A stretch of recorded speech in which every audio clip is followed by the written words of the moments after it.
abra a palavra de Deus no livro de Atos dos Apóstolos, no capítulo 2, nós vamos ler a partir do versículo 42,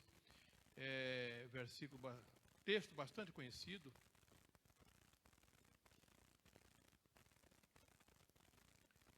E eu creio que o Senhor tem algo a nos ensinar nesses versículos.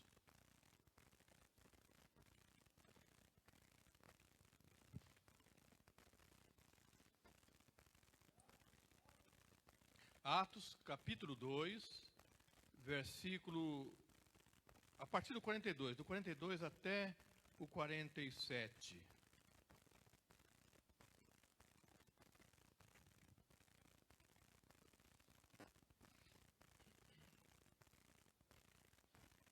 Aleluia.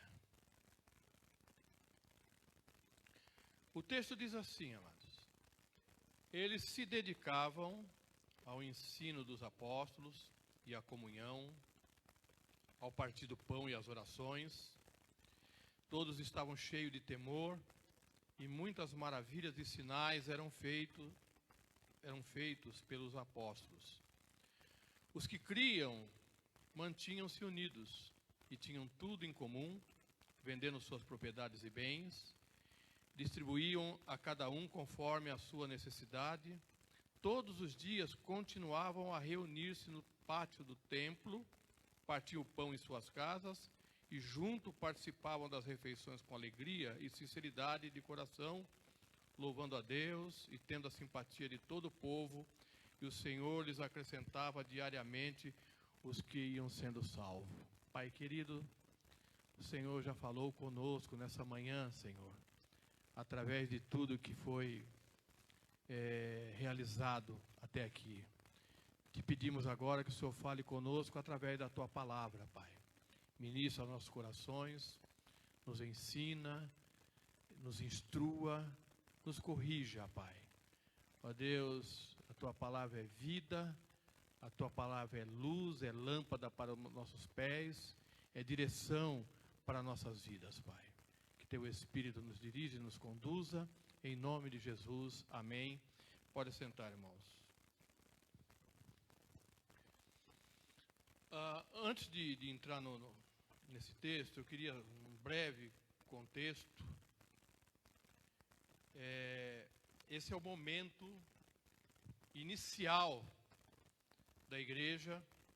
Nós vemos lá no capítulo 1, de que os discípulos no início ali ainda estavam meio perplexos com o que havia acontecido com Jesus, né? Houve ali uma mudança ali na situação. Jesus aparece a eles, dá uma ordem para eles permanecerem aonde estavam e aguardassem o Espírito Santo que viria sobre eles, revestiria eles de poder, para que a partir de então eles saíssem e fossem testemunhas de Jesus por todos os cantos.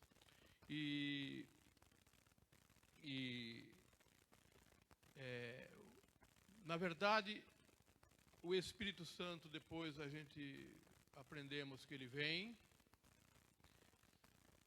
é derramado ali sobre os discípulos que até então estavam tímidos, eram tímidos, e ali cheios do poder de Deus, começam a testemunhar, começam a anunciar, a declarar o nome de Jesus. A gente vê aqui já no capítulo 2, que Pedro se levanta e denuncia ali aos judeus de que o que havia acontecido. Pedro fala duas coisas: que Jesus havia morrido porque havia uma promessa, era cumprimento da profecia e que era necessário que isso acontecesse.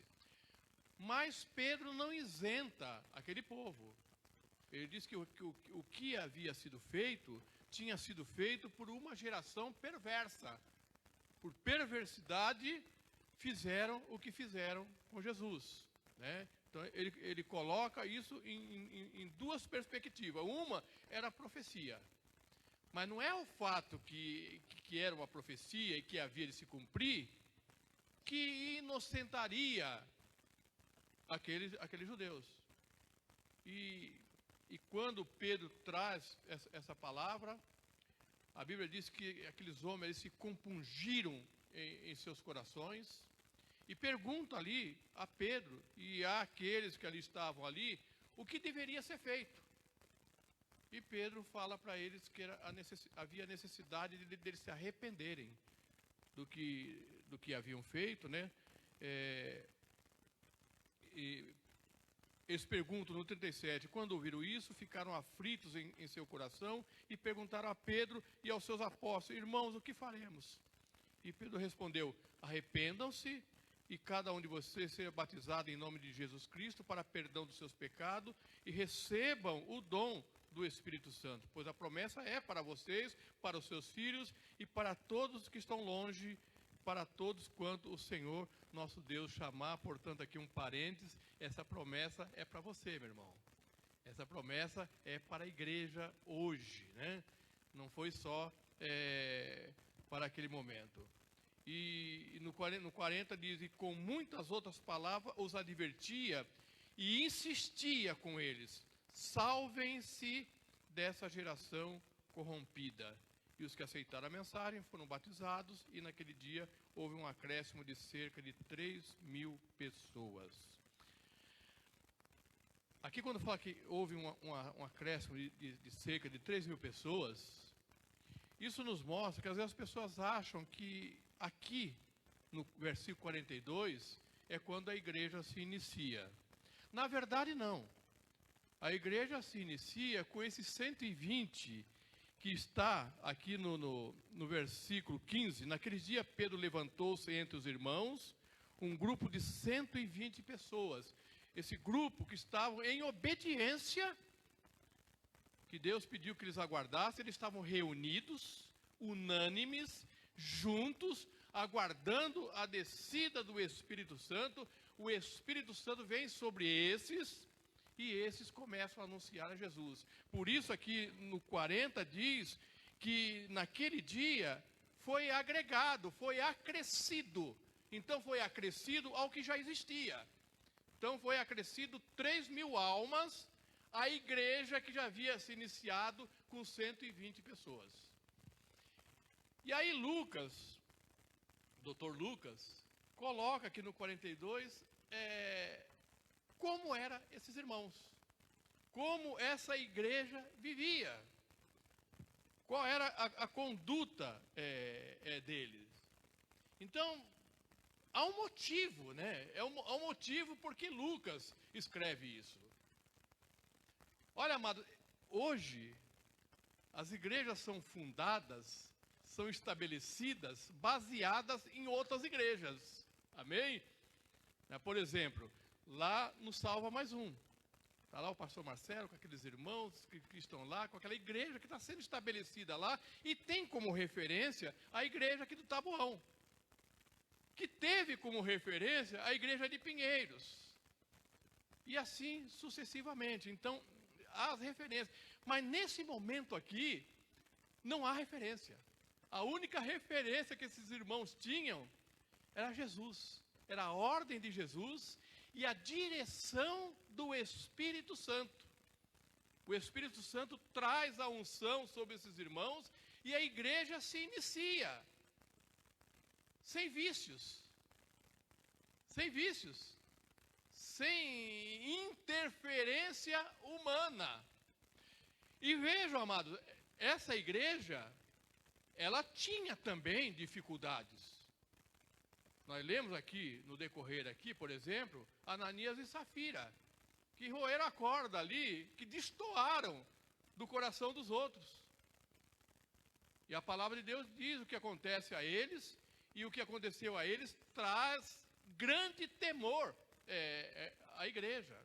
Nós vemos mais na frente em que começa a haver dificuldades de relacionamento entre judeus e gentios convertidos, que é quando é estabelecido os diáconos, para suprir essa necessidade. Então não era uma igreja isenta de problemas. Então havia problemas internos. E havia também problemas externos. Porque essa igreja, ela vivia no momento pagão. No momento difícil, onde o domínio era o domínio de Roma. E Roma era dirigida por ídolos, pelo paganismo. Tinha vários deuses. E que Roma obrigava a que esses deuses fossem cultuados. Aliás, César era visto como um deus. E de repente esse povo surge no meio de uma cultura dessa e dizendo que só há um Deus e só a Ele nós adoramos. Era uma oposição direta à autoridade da época. Os judeus perseguiam, porque até então não criam em Jesus, a não ser os que haviam se convertido. Então havia esse tipo de perseguição. Então é nesse contexto que essa igreja se estabelece e cresce e obedece. Amém? Lucas deixa esse relato, amados. Não é que as igrejas vão seguir exatamente o que esses textos narram. Aqui foi algo específico para aquele momento. Mas Lucas deixa isso aqui escrito como referência. Lucas deixa isso aqui escrito para estabelecer e deixar claro para a igreja hoje, para nós, princípios que precisam ser observados, princípios que devem ser seguidos. Aqui, nesses poucos versículos aqui, mostra quais são as características de uma igreja dirigida pelo Espírito Santo. Quais são os propósitos que essa igreja deve perseguir e seguir. E eu queria agora compartilhar com os irmãos alguma coisa. O texto no versículo 1 diz assim: eles se dedicavam ao ensino dos apóstolos e à comunhão e ao partir do pão e às orações. Há uma versão que diz que eles perseveravam. Eles perseveravam na doutrina dos apóstolos. O que é o ensino dos apóstolos? O que é a doutrina dos apóstolos? É a palavra de Deus, amados. O que os apóstolos ensinavam é aquilo que eles tinham aprendido de Jesus. Então, é a palavra de Deus que era ensinada. Então, eu queria... o primeiro tópico aqui, amados, que eu queria dizer que é um propósito da igreja, é um propósito de adoração. A igreja, ela precisa ser uma igreja adoradora, que adora o único Deus, que adora o Senhor. E dentro desse contexto de adoração, está inserido o ensino da palavra. Nós adoramos ao Senhor, observando e praticando a sua palavra. Não há adoração genuína, verdadeira, fora da palavra de Deus. Por isso Jesus falou que o Pai procura verdadeiros adoradores que adorem a Ele em espírito e em verdade. Então, fora da palavra de Deus, há arremedos e imitações baratas de adoração. A verdadeira adoração é baseada na palavra de Deus. Fora isso, é mentirosa. Fora isso, a adoração, ela é enganosa. Então, a palavra de Deus, ela precisa ser sempre a base para a nossa adoração. Havia também aqui, eles se dedicavam aos ensinos do apóstolo e à comunhão. Às vezes nós temos dificuldade de ter comunhão, Nós vamos falar mais sobre isso, sobre o tema comunhão. Nós temos dificuldade de viver uma comunhão genuína, porque a comunhão muitas vezes é baseada naquilo que eu penso, é baseado na forma como eu vejo, é baseado muitas vezes nos meus interesses. Nos meus interesses, nas minhas perspectivas. Eu coloco isso como base para estabelecer uma comunhão com as pessoas, um relacionamento com as pessoas. É fraco isso, é muito frágil isso. Aqui a comunhão, na perspectiva da igreja, também tem que ter como base a doutrina da palavra de Deus, o ensino da palavra de Deus. Então, a adoração faz parte dela, o ensino faz parte dela, a comunhão. Aqui diz que eles observavam, se dedicavam ao ensino dos apóstolos e à comunhão e ao partir do pão. Esse partir do pão aqui, há um consenso que aqui está se referindo à ceia do Senhor. A comunhão com o Senhor, o corpo com a cabeça, amém? Com Cristo, o Senhor. E nós vimos lá que no 40 que eles batizaram, que são duas ordenanças na palavra de Deus, o batismo e a ceia do Senhor. Está muito claro isso na palavra de Deus, que nós temos essas duas ordenanças. No 40 diz que aqueles que foram agregados, eles foram batizados, eles foram inseridos no corpo por ocasião do batismo. E aqui fala que eles observavam também a ceia do Senhor, a relembrança do sacrifício, a gratidão ao Senhor por tudo que Ele fez. Jesus fala isso na ceia, que nós deveríamos fazer isso sempre em memória dEle, até que Ele venha. Amém?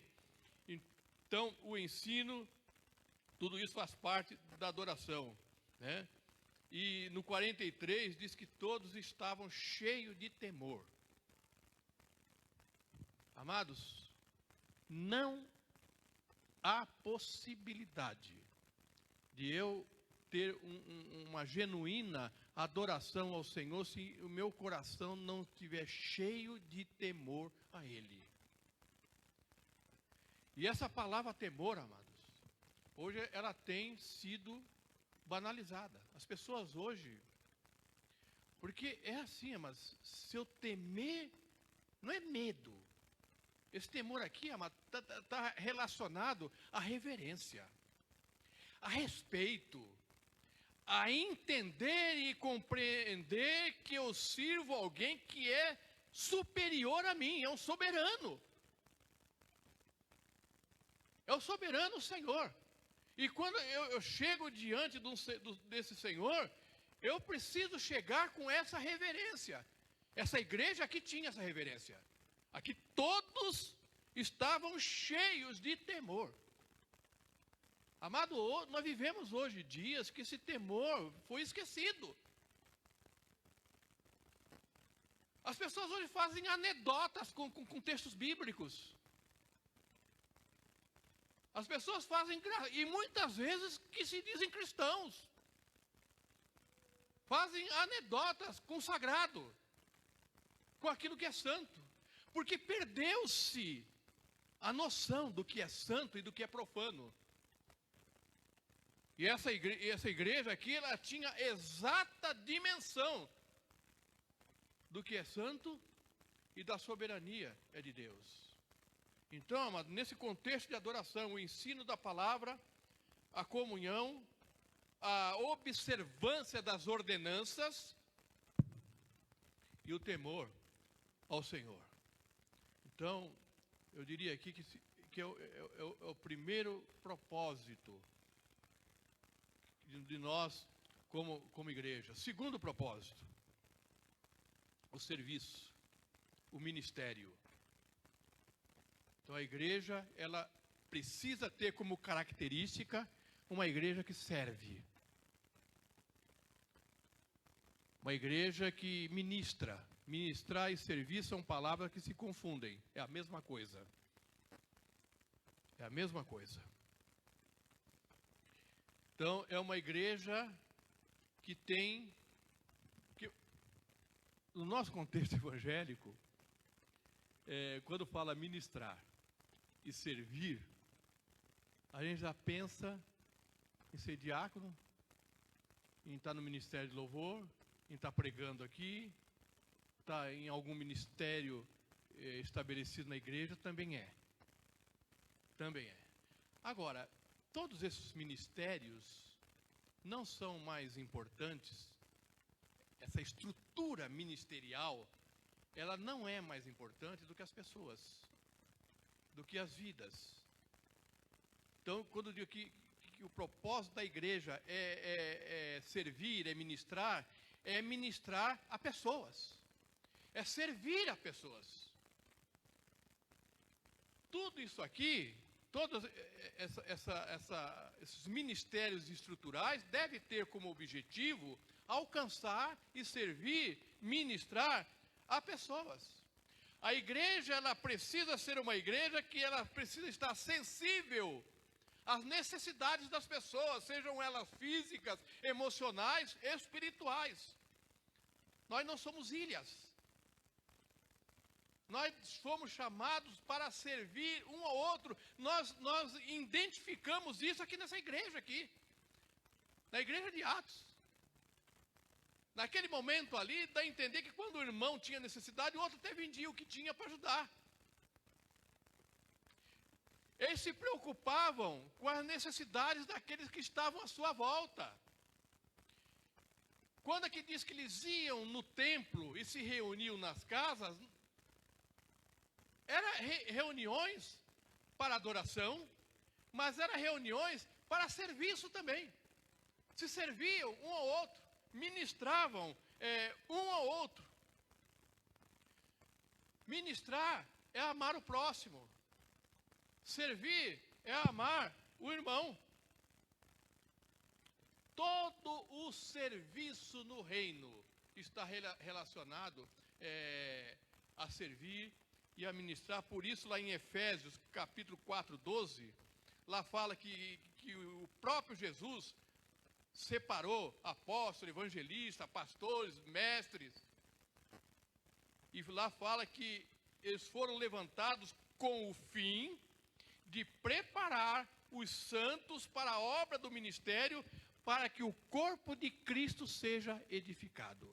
Então, o corpo de Cristo, ele é edificado através do teu serviço, meu irmão, minha irmã. Através da tua ministração.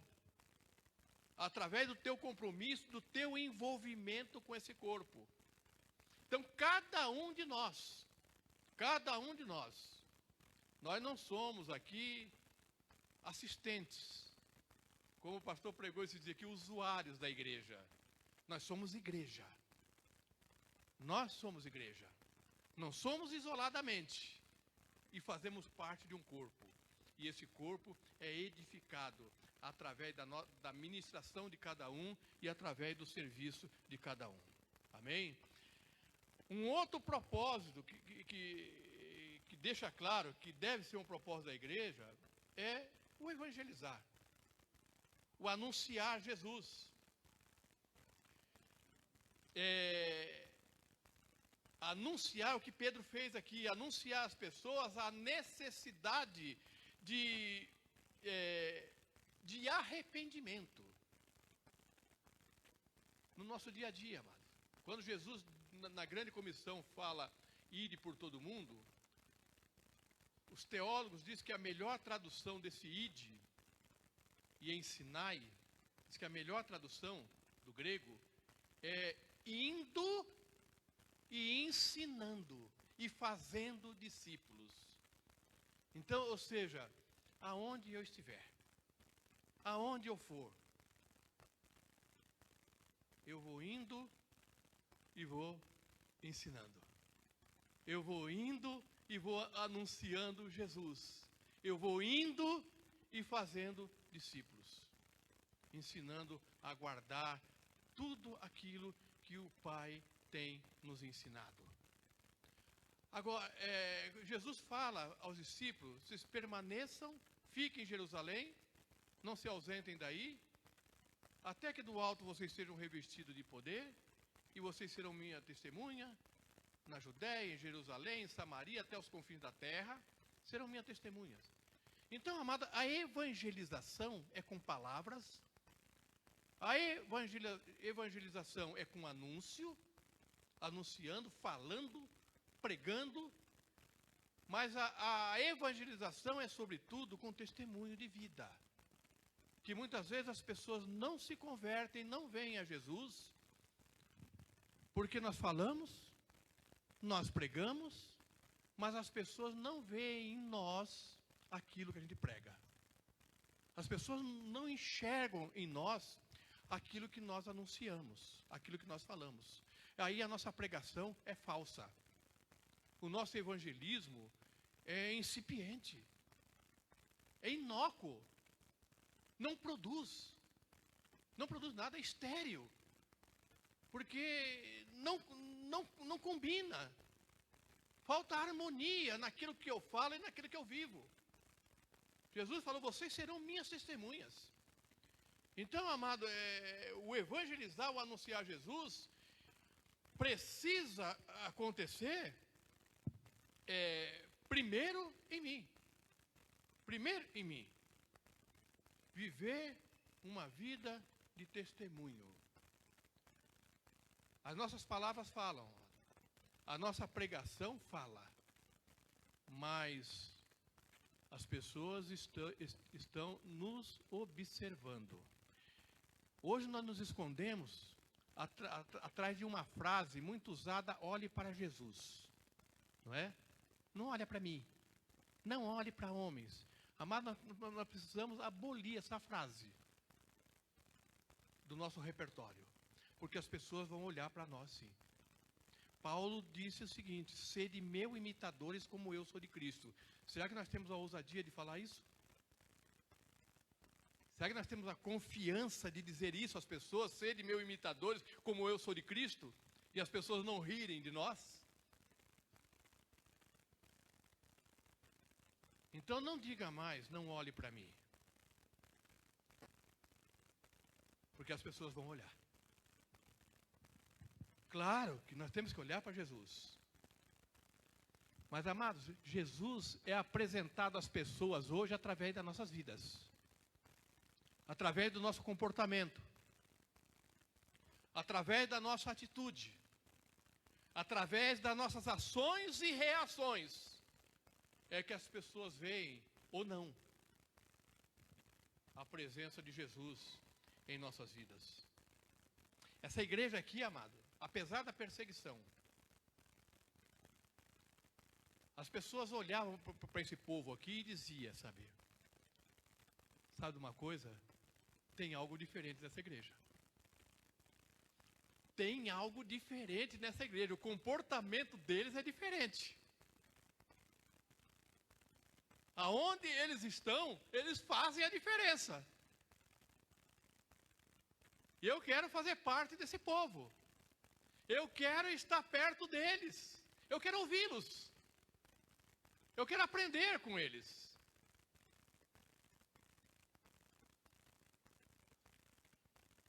O outro aspecto aqui, amado, é a comunhão que existia nessa igreja. Existia uma comunhão muito forte, amado. Existia uma comunhão, uma unidade com esses irmãos. E a comunhão, amados, ela está ligada à consolidação.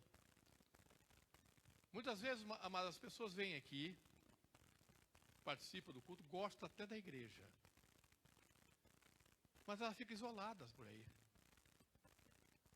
Muitas vezes não há esse sentimento em nós de aproximar das pessoas. Saber o que ela precisa, inseri-la, integrá-la no corpo. Porque às vezes nós pensamos em comunhão só com os que estão aqui, e às vezes isso ainda é falho. Ainda é fraca essa comunhão. Mas pense em comunhão, em agregar os que chegam. E integrar os que chegam, de consolidar a presença das pessoas entre nós. Estimular essas pessoas a serem igreja. Estimular a participação na igreja. O texto aqui, nós vemos aqui que eles mantinham-se unidos. Eles compartilhavam todos os dias nas orações, no partir do pão. Você imagina que é isso? Todos os dias, tem igreja aí, tem culto todos os dias, né? Nós temos igreja, nós temos culto só no domingo, amados. Temos a célula, temos um trabalho poderoso que está sendo feito aqui na quinta-feira. E nós já estamos achando muito. É? Tem pessoas que só vêm na igreja no domingo. E está achando muito. Tem pessoas que só vêm no domingo quando ele está de trabalho. Eu estou na escala hoje, então eu vou. E no outro eu não vou porque eu não estou na escala. Estou de folga. Tem pessoa que é pedindo folga no domingo. Só vem no domingo. E eu preciso de uma folga. Não é? E aqui diz que todos os dias, continuavam, a coisa contínua, continuavam a reunir-se no pátio do templo, partiam pão em suas casas e junto participavam das refeições. E aqui um detalhe, amado, com alegria. Com alegria, amados. Com alegria. E mais, e com sinceridade no coração. Você veio hoje aqui com alegria sincera, amados? Você foi coagido a vir? Você está aqui meio desconfortável porque não queria estar. Aqui diz que eles se reuniam todos os dias com alegria e sinceridade do coração. Amado, a comunhão é muito mais do que uma palavra, amado. Comunhão é algo, amados. Comunhão significa, queridos, na perspectiva da igreja, que nós estamos entrelaçados.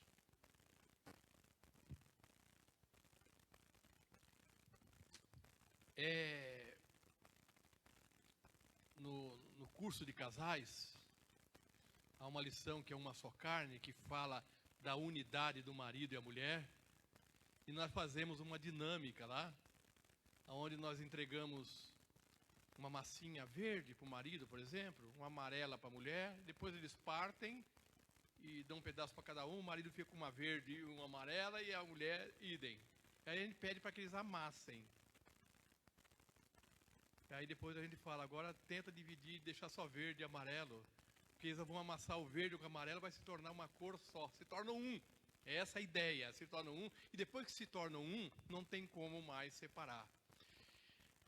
Lá em relação a casal, em relação à igreja é a mesma coisa, amados. É como se cada um aqui fôssemos massinhas diferentes um do outro, que o Espírito Santo amassou todas essas massinhas e se tornou um só.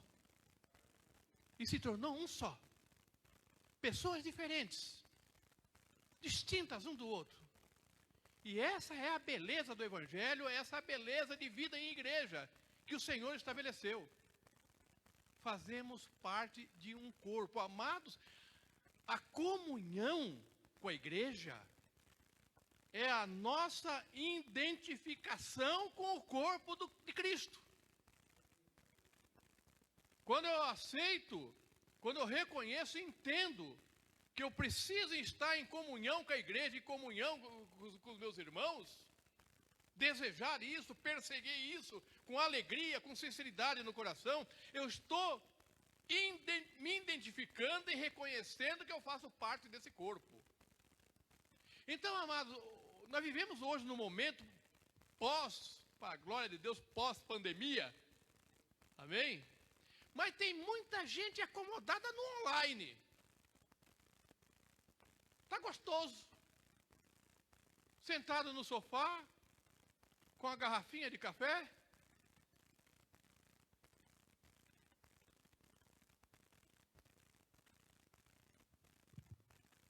Uma lenha, amado, ela só é fogueira se ela estiver lá junto, lá, do fogo. Se eu pegar essa lenha e tirar aqui, ela deixa de ser fogueira. Ela é só uma lenha. Se ela quiser ser fogueira, vai ter que ir para lá. Não há comunhão fora do corpo, amado, na perspectiva da igreja. Isoladamente, eu não sou igreja. Eu sou igreja quando eu estou identificado com essa igreja, com esse corpo, através da comunhão. Do contrário, é tudo menos igreja. Pode ser tudo menos igreja. Por isso, em Efésios, capítulo 2, 19, 22, diz assim, ó: portanto, vocês já não são estrangeiros nem forasteiros, mas concidadãos dos santos e membros da família de Deus, edificados sobre o fundamento dos apóstolos e dos profetas, tendo Jesus Cristo como pedra angular, no qual todo o edifício é ajustado e cresce para tornar-se um santuário santo no Senhor. Nele vocês também estão sendo juntamente edificados para se tornarem morada de Deus por seu Espírito. Amém? É coletivo, amados. É coletivo. É um coletivo que se torna um. E repito, amados, tudo isso com alegria. É muito triste ver irmãos que perderam a alegria da comunhão, que perderam a alegria da adoração, perderam a alegria de ser igreja. É triste isso, amado. Irmãos que às vezes até vêm, até está, mas empurrando, se arrastando. Quando Jesus disse que ele iria edificar a sua igreja e as portas do inferno não prevaleceriam contra ela, não era essa qualidade de igreja. É uma igreja vencedora. É uma igreja vibrante. Repito, amado, esse povo aqui estava sendo perseguido e viria uma perseguição muito maior. Mas esse povo não perdeu a alegria.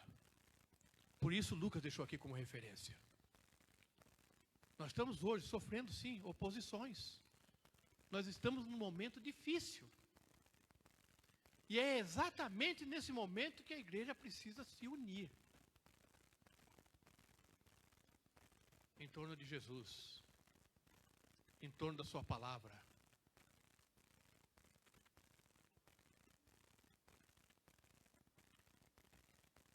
E o último aspecto aqui, amado, é o discipulado. A igreja, ela está aqui para discipular. Discipular com a vida.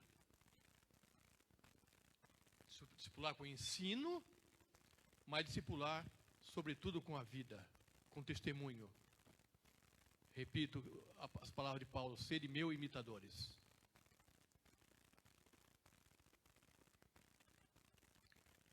Discipular com ensino, amados, é aprendendo e ensinando. Muitas vezes nós queremos ensinar, mas não queremos aprender. E ninguém pode dar aquilo que não tem. Eu aprendo, eu ensino. Eu sou discípulo e eu discipulo. Então, primeiro, aprendendo e ensinando. Ensinar o quê? Ensinar a palavra de Deus. Ensinar as pessoas a serem obedientes. Mas, de novo, eu só posso ensinar a pessoa a ser obediente se eu sou obediente também. Então, primeiro eu obedeço e depois eu ensino o outro a obedecer. Isso é discipulado. Isso é discipulado. Porque senão, amados, é aula. É aula. O professor vai na escola, ele ensina, e ele não tem nenhum compromisso se você vai aprender ou não. Você que se vire. Esse é o professor. Mas entre esses professores, às vezes surge o mestre. O mestre tem compromisso com você. Ele ensina, ele se dedica em buscar para te ensinar, e ele está comprometido com você para que você aplique aquilo que tem aprendido. Esse é o discipulador. O discipulador, ele tem compromisso com quem ele se discipula. Ele faz prestação de conta. Ele vai saber como é que aquilo está sendo aplicado. Ele ajuda. Ele é exemplo. Ele ensina através do seu exemplo, através do seu ensino. Até com as suas falhas. Ele é transparente, ele não esconde. Ele não é hipócrita.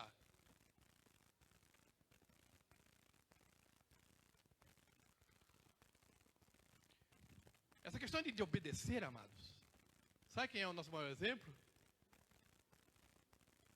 Jesus. Olha o que está em Filipenses, aliás, primeiro aqui em Hebreus, capítulo 5, versículo 8 e 9. Embora sendo filho, ele aprendeu a obedecer. A obediência se aprende, viu, amados? Se tem desobedientes aqui, uma boa notícia. A obediência se aprende. Aqui diz em Hebreus, embora sendo filho, ele aprendeu por quê? Porque ele sendo filho, ele não tinha necessidade disso, o filho de Deus, o próprio Deus. Mas ele aprendeu a obedecer por meio daquilo que sofreu. E uma vez aperfeiçoado, tornou-se a fonte de eterna salvação para todos os que lhe obedecem. Ele aprendeu a obedecer, ensinou para nós a obediência e deseja que a gente obedeça. Mas ele obedeceu primeiro. Ele aprendeu a obedecer primeiro. Filipenses 2,8, conhecido, e sendo encontrado em forma humana, humilhou-se a si mesmo e foi obediente até a morte e morte de cruz. Então, amado, ensino, mas eu aprendo primeiro. Eu discipulo, mas eu preciso ser discípulo primeiro. Eu ensino a obediência, mas eu preciso ser obediente também. Porque quando eu faço isso, amado, eu vou estar fazendo discípulos, não para mim. Porque os discípulos não são meus. Eu estou fazendo discípulo para Jesus. Amém? Aumentar o número de discípulos para Jesus através da minha vida. 120 homens obedientes reunidos num espaço. Numa primeira pregação, 3.000 pessoas foram agregadas pela obediência. Amém? E aí qual é o resultado de tudo isso?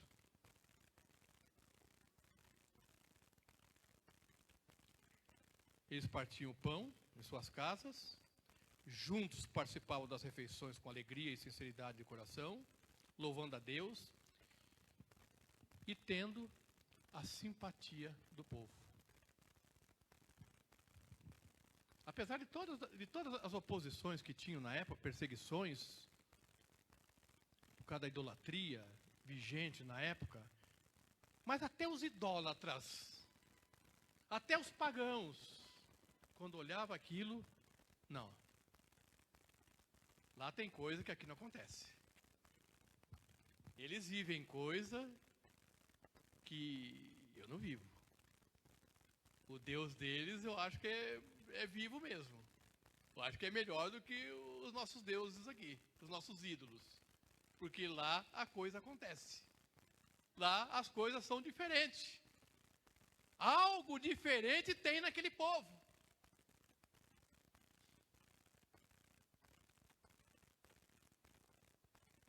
As pessoas estão sendo atendidas por eles. Eles oram pelas pessoas. Eles socorrem as pessoas. O relacionamento deles, entre eles, é diferente. Vou fazer aqui um parênteses aqui, amado. Eu até coloquei no grupo da liderança que a Assembleia Legislativa de São Paulo tinha uma lei lá, parece que do governador. Meu irmão, já vou avisar, não estou politizando a mensagem aqui não, sabe? É só uma informação. o governador parece que tinha vetado uma lei que dava aqui no estado de São Paulo a condição de serviço essencial das igrejas. E essa semana esse veto foi derrubado. Foi derrubado, então a igreja, ela é, aqui no estado, ela é legalmente tida como algo essencial. E eu estava lendo as justificativas, né? É essencial porque socorre as pessoas espiritualmente, fisicamente. É essencial porque numa tragédia a igreja está lá. É essencial porque você vai lá na Cracolândia, a igreja está lá. Está lá. A igreja socorre. Hoje nós vivemos numa situação onde as pessoas às vezes não têm nem o que comer. Não é só a nossa, não. As igrejas estão socorrendo. Coisas que era para o Estado fazer. Coisas que era obrigação do Estado. Mas nós não estamos pensando e aguardando o Estado fazer. A igreja está se movimentando. Então, apesar de tanta oposição que a igreja sofre, mas as pessoas vão olhar, não, apesar de tudo, de eu não concordar, de eu não aceitar, de serem, qual é a linguagem hoje? Extremistas, né? Hoje nós somos vistos como extremistas, eles são extremistas, são isso, são aquilo, mas eles fazem. Eles fazem.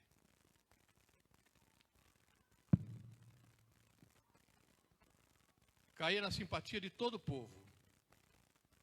E o Senhor lhes acrescentava diariamente aqueles que haveriam de ser salvos. Amém? Amém, irmãos? Nós queremos que as pessoas sejam salvas, amados. Nós oramos para que esses bancos estejam cheios. Aliás, é uma pergunta, cheio para quê? Qual o objetivo? Qual o propósito? Para dizer que nós temos uma igreja com tantos e tantos membros? Para dizer que os nossos cultos são abarrotados? Sim. Eu creio que Deus é um Deus de quantidade, sim. Mas quantidade com propósito. Nós queremos pessoas que sentem aqui e sintam vontade, desejo de permanecer, porque aqui tem uma igreja caracterizada pela direção do Espírito Santo, que pratica a palavra de Deus e que vive isso. Que prega a palavra de Deus e que vive isso. E é aqui que eu quero ficar. Pessoas que cheguem aqui sejam salvas, que se arrependam dos seus pecados. Não que sintam gostoso de estar aqui. Mas pessoas que entrem aqui e sejam inseridos nesse corpo local aqui. É esse o propósito. Então, amados, muitas vezes nós queremos inventar. Muitas vezes nós queremos buscar modelo aqui, modelo ali. Repito, essa igreja aqui não tinha modelo nenhum. Modelo é obediência. A referência é o Espírito Santo. A referência é a palavra de Deus. Vamos viver a palavra de Deus, amados. Vamos nos encher do Espírito Santo. Vamos viver uma vida de comunhão. Uma vida de oração. De anunciar a palavra de Deus. E de fazer discípulos. Naturalmente, amados. Naturalmente. O Senhor vai acrescentar à igreja aqueles que devem fazer parte dela, aqueles que haviam diariamente, aqueles que iam sendo salvos. Eu gosto muito dessa versão aqui. Deus acrescentava à igreja aqueles que iam sendo salvos. A igreja vivendo, a igreja praticando, a igreja na comunhão, na adoração, no evangelismo, no discipulado, no ensino, na Almeida atualizada, lá diz que enquanto isso, ou seja, enquanto a igreja vivia daquela forma, enquanto isso, Deus ia acrescentando aqueles que iam sendo salvos. A igreja vive, a igreja pratica, Deus acrescenta. Amém? E quando a gente vive, quando a gente pratica, Deus vai acrescentando e nós estamos nos preparando para edificar essas pessoas. Amém? Simples assim, amado. Eu na quinta-feira eu disse aqui, é como uma laranjeira que não tem que se esforçar para dar laranja. Ela vai dar laranja. Ela não vai ficar, será que vai vir mamão, melão? Não, vai sair laranja, porque ela é uma laranjeira. Uma igreja formada por discípulos de Jesus vai produzir discípulos para Jesus. Sem esforço. Naturalmente vai acontecer isso. Amém?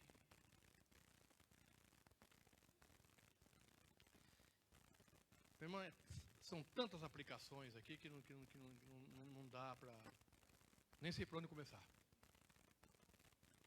Mas vamos lá.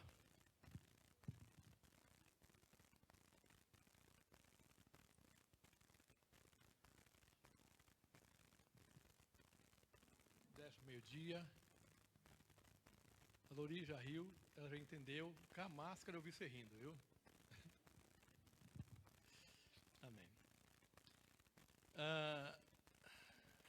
Primeiro, amados, não se impressione com movimentos.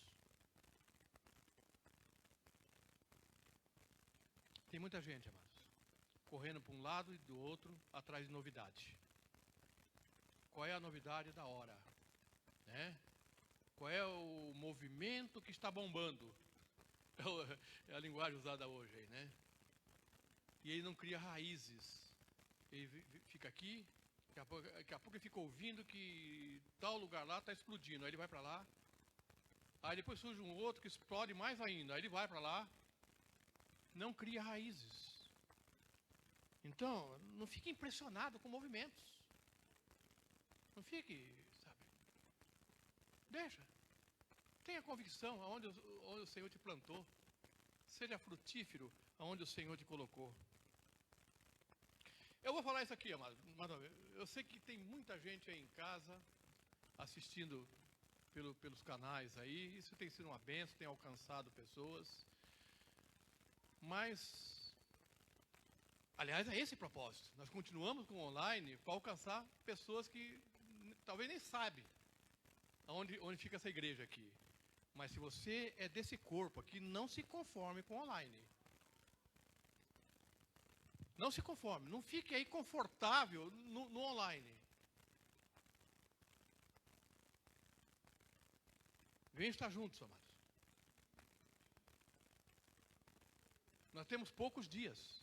Tem igrejas aí, glória a Deus por isso, mas tem culto de manhã, tem 2 cultos de manhã, tem 2 cultos à tarde, tem 2 cultos à noite.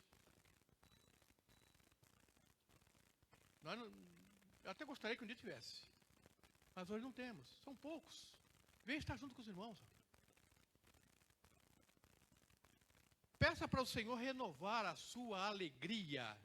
Se você perdeu, e só Jesus pode fazer isso, argumentos de pastor não faz. Peça para Jesus renovar a sua alegria de ser igreja, de estar com os irmãos, de ler a Bíblia, de orar, de falar de Jesus.